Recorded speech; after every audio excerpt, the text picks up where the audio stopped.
Can you just touch on, you already spoke about the 4 principles or the main principles of Swiss 8. Can you just go through the 8 principles for us, for the listeners? Yeah, so the top 4, we call them the top 4, bottom 4. So the top 4 is fitness, nutrition, mindfulness, and sleep. And that we call those the top 4 because they are the holistic health lifestyle principles that we try and get people to start with first, build a routine around those 4 principles. And then once you're happy and you're comfortable, that all that has become habit and it is a routine. Then we've got minimalism, discipline, time management, and personal growth. And they are basically life hack kind of principles.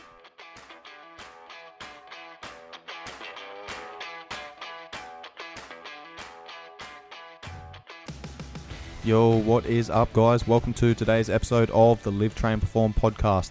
I'm your host, Sean Kober. Over the last few weeks, we've been running through the pillars of the Swiss 8 model, which is a proactive mental health program designed to deliver quality content around the 8 pillars of health and wellness to people via an app so they can schedule in the most important things of their life to allow them to be better at life. In today's episode, we are diving into all things fitness. Before I kick off today's episode, however, I would like to read out one of the ratings and reviews that I got.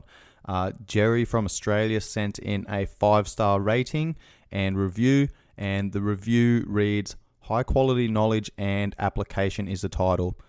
Cobes concisely ties together traditionally disparate approaches to training and performance, drawing together knowledge and methods from many facets of science in a complementary fashion. This understanding will improve more than just your physical performance. The result is an extremely well-rounded coaching and educational asset. I've been following his content well before his podcast started. He's consistent, he learns, he applies. This isn't a marketer. This guy trains people across all walks of life, from old mate to elite fighters, and he does a phenomenal job of it. His philosophies apply to the podcast title, Live, Train, Perform. If you learn even a little bit from Cobes, you will be profoundly better for it. As Cobes will undoubtedly reference, it's the other 23 hours in the day that dictate the quality of that 1-hour training session." Thanks, mate. Much appreciated. And for you guys that are listening to the podcast and enjoying the content, all I ask is you leave me a rating and review and pass this off to your friends and family and anyone else that you think will benefit from this. Much love, guys. So today's episode is all about fitness. Now, what is fitness? I've gone and scoured the internet to find out what they determine the definition is. Now, here's the thing. I haven't been able to find a definitive definition of what fitness is, and there's a reason for that. However, before I get into what my definition of fitness is, I'm going to read off some of the definitions that I have come across on the internet, which read off as follows. Number 1, the condition of being physically fit and healthy. Number 2, an organism's ability to survive and reproduce in a particular environment. Number 3, the quality of being suitable to fulfill a particular role or task. Now, whilst all of those are true, I personally don't think that encompasses what fitness is. Now, here's the thing. Fitness is different for everybody. Okay, you could have a power lifter who is fit for powerlifting, and you can have an endurance runner who is fit for marathons. Okay, but that doesn't necessarily qualify them as being fit. It depends on what you consider fitness is. And this is where my definition of fitness comes in. And for me, being fit is being mentally fit, physically fit, spiritually fit to live your life how you want to. Okay, that means that you can literally do whatever you want, whenever you want, both physically and mentally, without being restricted by anything. That for me is the definition of fitness. Fitness is relevant to your life and your career and what you decide to do with your life. So an MMA fighter is going to require different fitness to a soldier, who is going to require different fitness to a stay-at-home mum, who's going to require different fitness to a rugby player, who is going to require different fitness to a social hockey player, who's going to require different fitness to a professional basketball player. The list goes on and on and on. So again, it's relevant to your life. And if you can do the things in your life that you want to do whenever you want, that is fitness. Let me give you some examples of this. Okay, I've been hiking numerous times. I did a 2-week hike around Annapurna Circuit, which is in the Himalayas in Nepal. And we went up to 5,500 meters, and I was carrying a pack. I was carrying everything that I needed for the entire 2-week trip.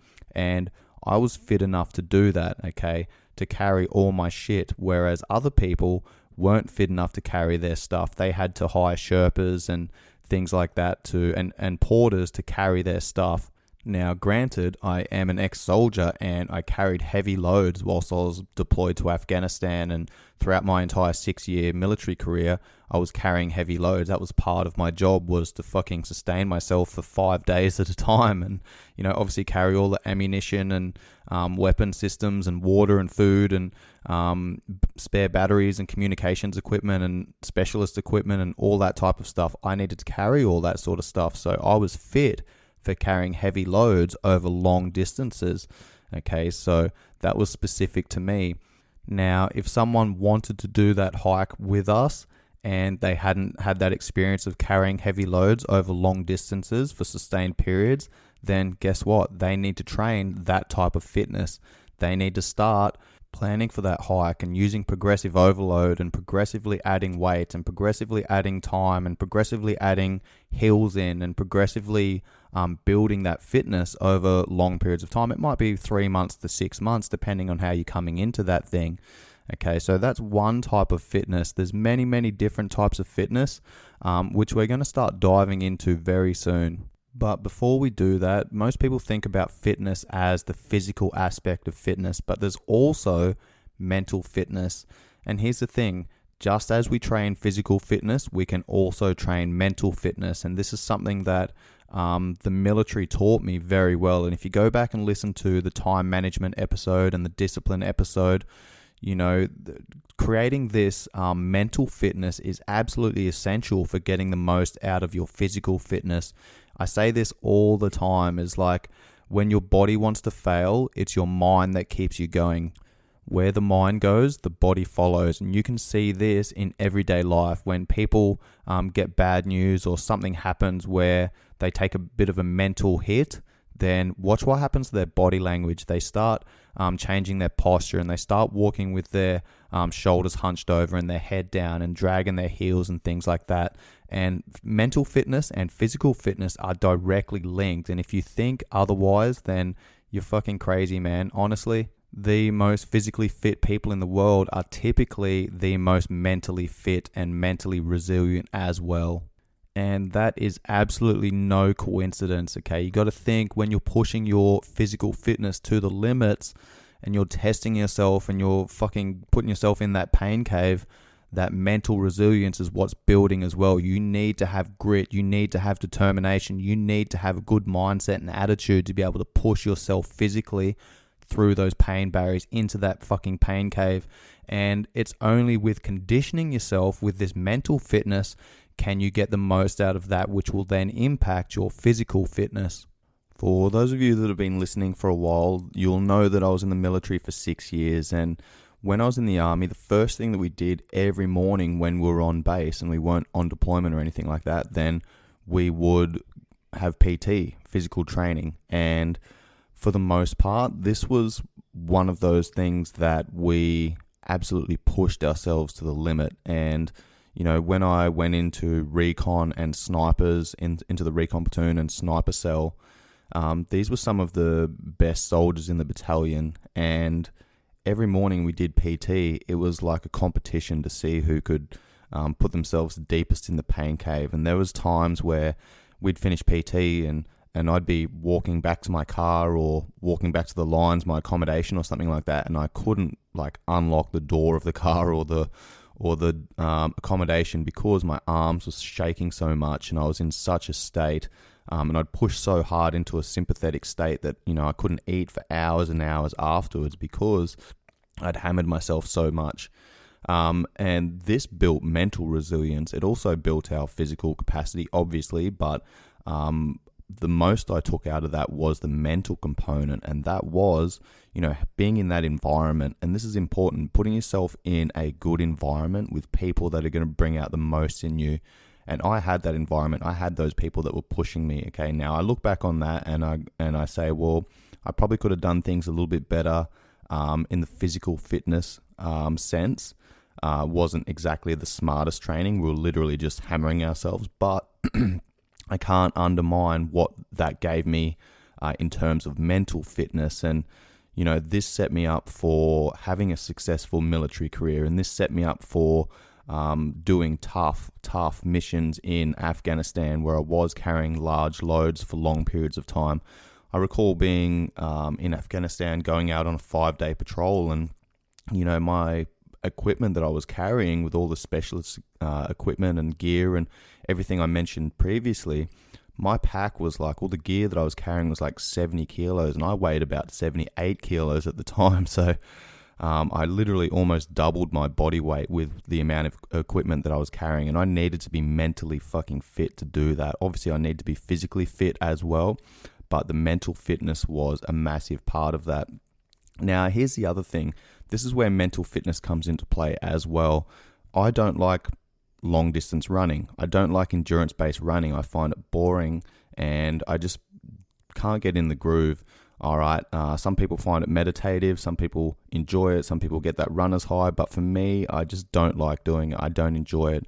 I prefer to sprint and, do short, sharp bursts. But if I wanted to run a marathon, obviously I'd need to train for it. But it's the mental component. If I just wanted to run a marathon this weekend, I honestly believe that I'd be able to get through that, simply because I've built my mental fitness and I've got my reference points. And this is a good point. Every time you do something difficult, you face adversity, it gives you a reference point.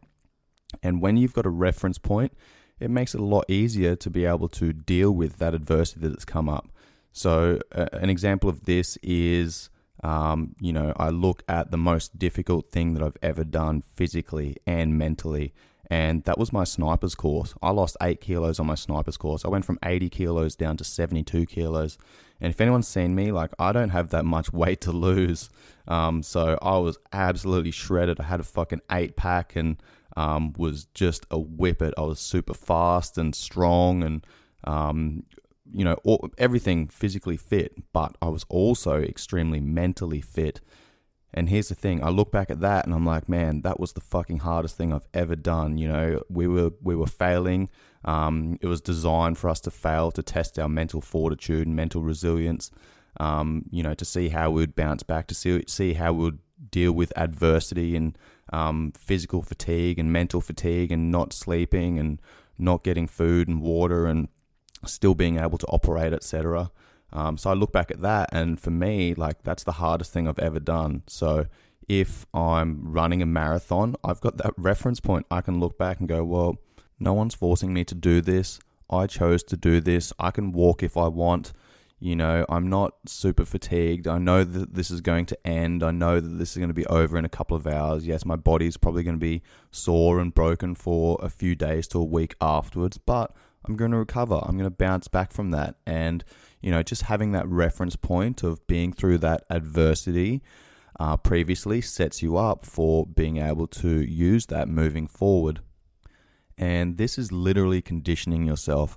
Now, if I wanted to actually perform well in a marathon and I wanted to run a good time and I set my sights on achieving a specific time or a goal, then yes, I need to train for that. Okay, and this is where specific training comes into play. Now, I've got a good general base of training. All right, so I'm strong, I'm fast, I'm fit, my cardio is good, I'm explosive. All of these attributes, which I'll go through a little bit further down the line in this podcast. Okay, so I've got a good foundation. So what I would need to do is then just start building my endurance. I'd need to get some kilometers in the legs. I'd need to make sure that I could keep a certain tempo, run to a cadence, etc., etc.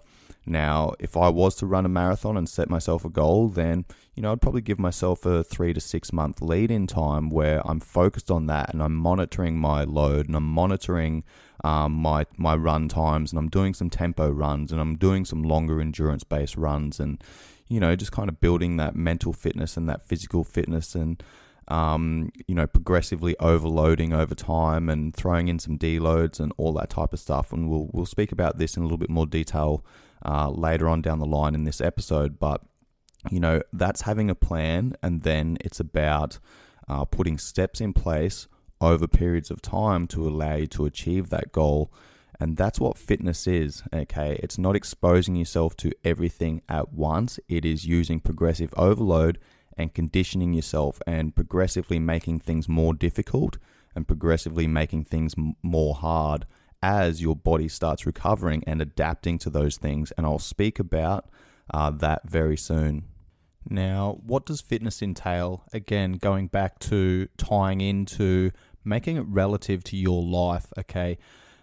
If you want to achieve certain things, then you're going to need to train for those certain things. Okay, this is called specific adaptation to imposed demands. This literally means that your body's going to adapt to whatever you're doing. Okay, if you're not training for something specific, then you may just be exercising, okay, to improve your mental fitness and your physical fitness. Now, here's the difference. Training is a long-term goal. That means, what am I doing today that is contributing to this overall longer-term goal? Okay, exercising, on the other hand, is what am I doing right now that's going to give me some benefits for right now. Okay, that's the difference. So there's a time to exercise and there's a time to train.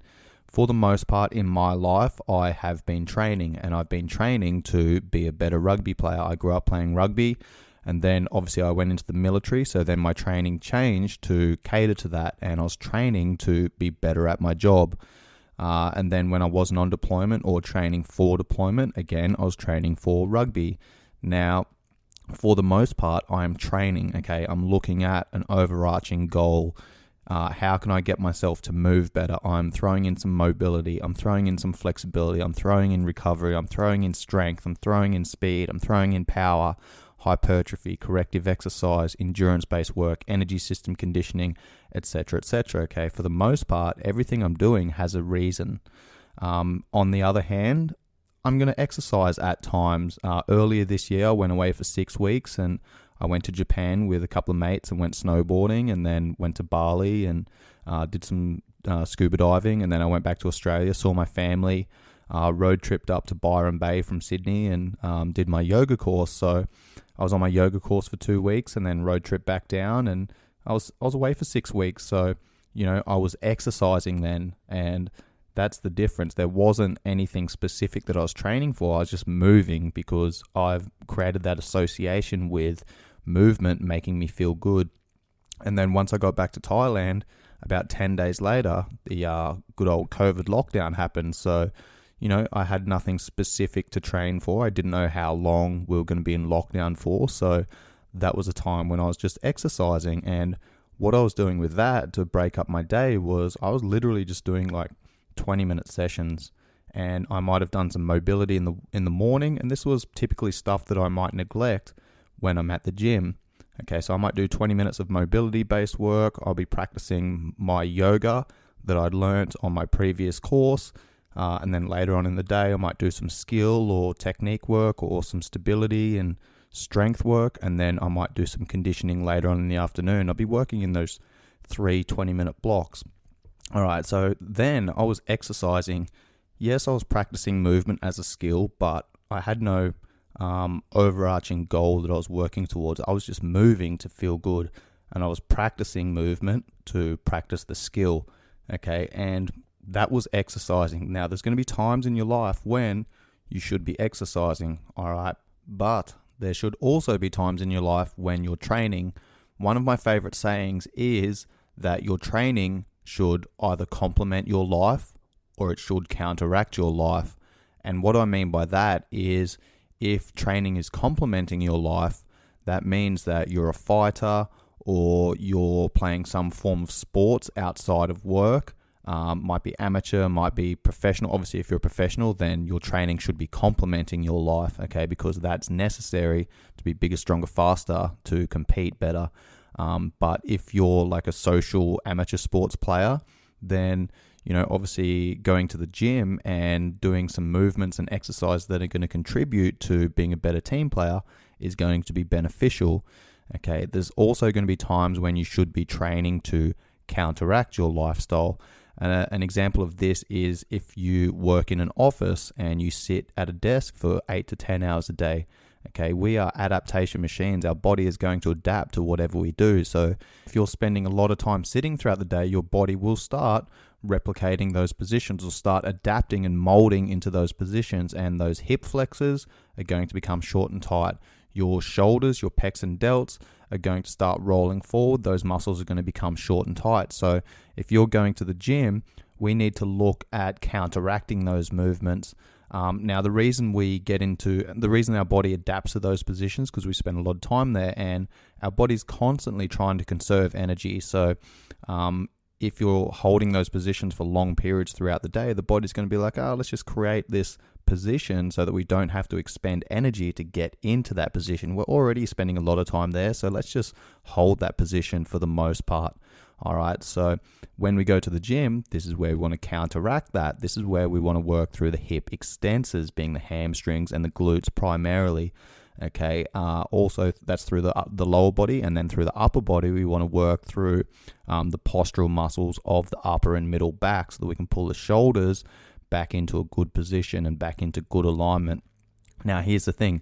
This is why it's important to understand why you're doing something, and this is why, for the most part, I like to train, is because training has a specific purpose.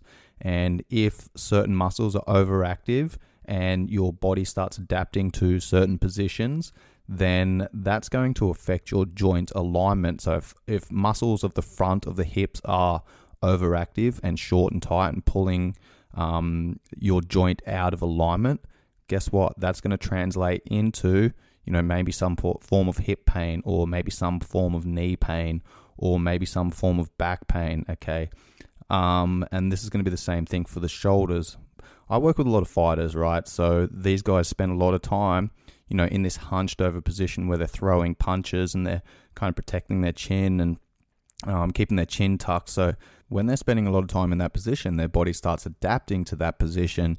Now, this becomes a problem when we start going into overhead movements, pushing movements, pulling movements, because their body's adapted to these positions and they've created these habituated movement patterns or motor unit recruitment patterns, meaning certain muscles firing at a certain time in a certain order.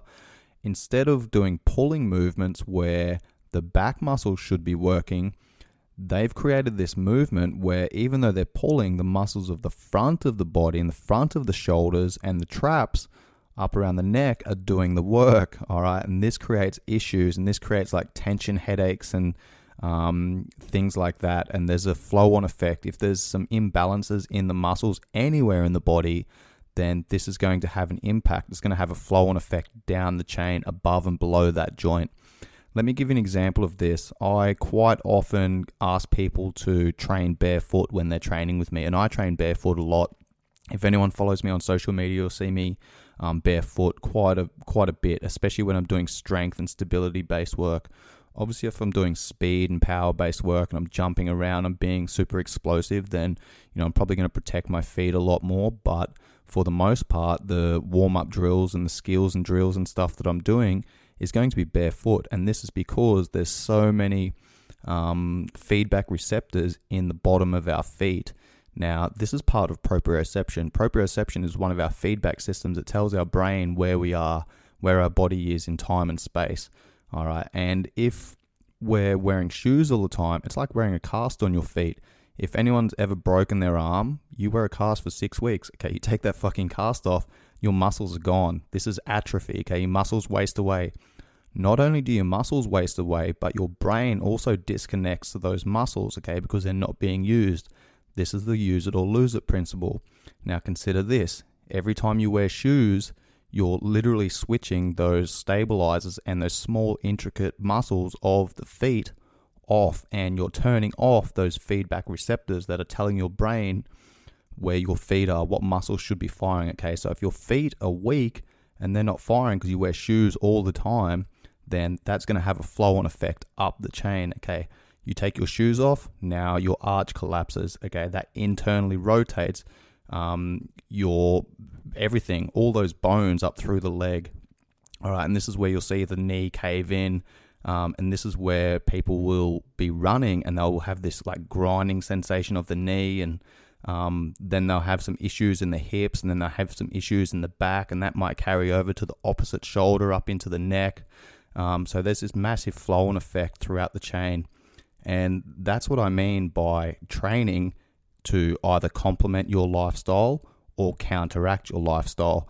Now, this is fairly deep. There's a lot of moving parts here. It's very complex. So if you are interested in finding out more about this, shoot me a message on Instagram at coach_Kobes, Kobes. DM me and I will shoot you through my online coaching details. I did go off on a massive rant there because, I kind of got in the groove and got in the flow, and that took me down that rabbit hole. So to get a little bit more of an understanding of exactly what I'm talking about with motor unit recruitment patterns and how we can address this with upper cross syndrome, which is shoulders rolled forward, chin jutting out, head jutting forward, and lower cross syndrome, which is where we have this anterior pelvic tilt, hip flexors are short and tight, you've got back pain, weak abs, weak core, weak glutes, etc., then go onto my YouTube channel, Performance Functional Training, and type in lower cross syndrome and upper cross syndrome. You've got some skills and drills there to go through some soft tissue work to essentially lengthen those tight muscles, then some banded distractions which allow you to pull the joint back into better alignment, and then you've got some activation drills, so you're essentially strengthening the opposing muscles to hold that joint in correct alignment, which is then going to allow all of the surrounding muscles to stabilize and produce force and do their job whenever you go into any big compound-based movements. Now, I just want to give some context for those listening. If people don't know who I am a strength and conditioning coach. That is my background. So I obviously look at training through the lens of a strength and conditioning coach. And some of the aspects that I'm looking at are strength, stability, speed, power, endurance, energy system conditioning, hypertrophy, mobility, balance, coordination, timing, accuracy, rehabilitation, corrective exercise, flexibility, and skill and technique work. Now, for the average person, that's a fucking lot of stuff to take in, okay? But my job as a strength and conditioning coach is to look at every one of these aspects and give my client what they need.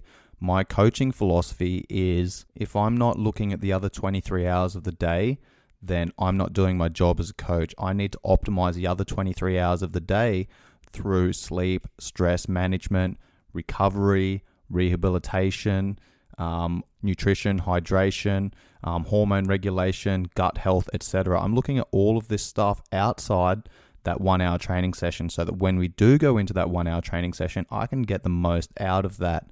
Okay. Then my training philosophy is give people a lot of what they need and a little bit of what they want, because people think that they need to hammer themselves to get in good shape. Okay. But here's the thing. If you move like shit because you've been sitting at a fucking desk all day and then you go into the gym and you're doing all of these movements where you're doing push-ups and box jumps where you're just reinforcing these patterns and rolling the shoulders forward and getting the hip flexors firing, guess what? Now you're just reinforcing these poor patterns and you've already got a dysfunction. You've got an imbalance, muscular imbalance, which pulls a joint into poor alignment. And now you're just going and reinforcing that and loading that dysfunction. All right, so that's my job as a coach. My job as a coach is to get people to move well without pain, okay? And I need to look at all of those attributes and find a system that is going to work for every single individual client, all right? Fitness is not just about fucking smashing yourself into the ground, okay? Yes, that is a part of it, but you need to be moving well first. And this is my job as a coach, is to get people moving well, pain-free, so that I can improve their speed, power, strength, blah, blah, blah, blah, blah, all of that other stuff. So obviously that was very dense. My recommendation is to employ a good coach and work with them for at least 3 months. Okay, get them to go through an individualized, specific program for you. Okay, so a good coach is always going to do a movement screen. They're going to have a look at how you're moving. They're going to have a look at any dysfunction. They're going to have a look at any muscular imbalances. They're going to be asking questions about injuries. They're going to be asking questions about food intake, nutrient deficiencies, gut health, sleep quality, sleep duration. All this type of stuff comes into play, and a good coach is going to be asking questions around that stuff so that they can put together a solid training program and nutrition protocols, as well as lifestyle change. Now, I understand that not everyone can afford a personal trainer or a good quality coach, so this is where the group fitness classes come into play. Now, I do coach group fitness classes and I have participated in them.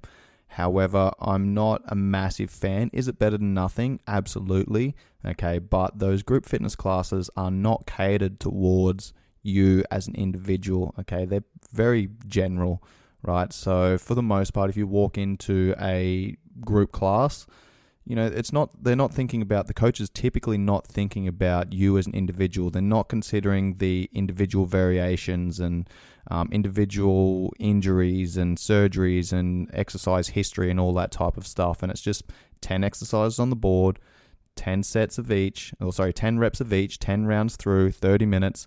Start the stopwatch, let's get after it. Okay, that's exercising and that's better than nothing, but it's not the most effective way of building your fitness. Now, I see this happen time and time again where people, I'm sure there's people listening right now that are like, oh, well, I go to F45 and I got the best results I've ever seen and blah, blah, blah, blah. Well, that probably will happen for 6 weeks and then your body adapted to that and then you had nowhere to fucking go. Your body probably hasn't changed for a long period of time. All right, and this is where periodization comes into play. If you do the same thing over and over and over again, guess what? We adapt to that. We get very good at that. And now we're no longer expending the same amount of energy to get that thing done because we've become efficient. Now, I read an article, I did some research on this on a study that was conducted a number of years ago. Now, don't quote me on this because I don't have this research up in front of me right now. But essentially, it went something along the lines of this, is that people were running, like, let's say 5 kilometers, and they were burning, say, 500 calories. Okay, now, after a couple of weeks of doing this, they were measuring, I'm not sure how they were measuring this, but they were still running 5 kilometers, but instead of burning 500 calories, now they're only burning 450 calories, and then this continued on for another couple of weeks, and then they're only burning 400 calories, and then 350 calories. Their body became efficient at utilizing that energy to cover the same distance, and we literally evolved to do this. Now, this is something that I think about all the time, and I think it's hilarious that we go to the gym, we work all day, and then we go to the gym, we lift weights, we train. You go back 100 years ago, and life was so much different. We had much more laborious lives, much more laborious jobs. So, people weren't fucking sitting down all day and then having to go to the gym to burn off energy. And let me tell you, if you're going to the gym to burn off energy, then that's not a fucking smart way of doing things, okay? You should be looking at, if you're looking at fat loss, you're looking at weight loss, you should be looking at the other 23 hours of the day. And again, that 1 hour of the day should be used to either complement or counteract your lifestyle. Let me circle back to periodization for a moment. What is periodization? Periodization is simply a plan, and it's working for a specific adaptation for a certain period of time, okay, and then progressing to the next adaptation or the next stimulus that you're trying to create. Let me give you an example of this. I've worked with numerous rugby teams, and let's say in the off season, the boys, play the grand final, they have a couple of weeks off, and then they roll back into training. Okay, for the first, say, 6 weeks, we are focusing on hypertrophy-based work, which is muscle growth. Let's put some muscle on. Let's do some corrective exercise. We're not lifting super heavy. We're creating mind-muscle connection. We're eating a little bit more food so that we can create this anabolic growth response, so that we can, be a little bit bigger, so that we can take more or go into contact and be able to handle these forces a lot better. I might follow that for 6 weeks. Okay, that means that I'm choosing certain exercises, I'm having them in certain orders, and then I'm having, specific sets and reps and rest periods and time under tension, etc., etc. Then I'm going to transition into a strength phase. So all of that extra muscle that I've built is now going to be put to use to be able to produce more force. All right, so again, that's going to determine the intent of strength is going to determine the variables, which is going to be my exercise selection, exercise order, sets, reps, weight, rest periods, time under tension, range of movement, planes of movement, directions that I'm moving, etc., etc. Once I've built that strength, then I'm going to go into a power phase. And again, the intent is going to determine the variables. Okay, I've built some muscle, I've put on some size. Now I've built some strength, I can apply larger amounts of force. Now the power is about applying that force rapidly. All right, I might follow that for 6 weeks, and then I'm going to go into some speed-based work. So now I'm being a lot more explosive, and I'm being fast, and I'm working on turnover rate of the legs and footwork and that balance, coordination, timing, accuracy, etc., so that I can use my skills a lot more effectively. Right, and that's going to lead into conditioning, and we might follow that program for 4 to 6 months leading into a rugby season. Once I get in season, then it's looking at all of those attributes and going, all right, what do I need to maintain throughout the season? So the preseason is all about building those attributes, okay, and one attribute or one phase is going to lead into the next phase, and then that is going to lead into the next phase. So as I build the strength, I'm doing a little bit of hypertrophy work so that I can maintain muscle. Then when I go from strength to power, I'm doing a little bit of strength work so that I can maintain strength and muscle. All right, but the focus is power. And then when I go into speed, it's all about maintaining power, strength, and hypertrophy whilst I build speed. So everything is layering one on top of the other. All right, now this is where a lot of people go wrong, is they go into a group fitness class and they're looking at all of these attributes and trying to do everything at once. And I've literally had people come up to me that are, asking me to train them for a powerlifting competition and a bodybuilding competition at the same time. And I'm like, they're two completely fucking different things. One, we're going to be looking at a higher body fat percentage. We're going to be producing a lot more force. It's going to be a lot more compound-based movements.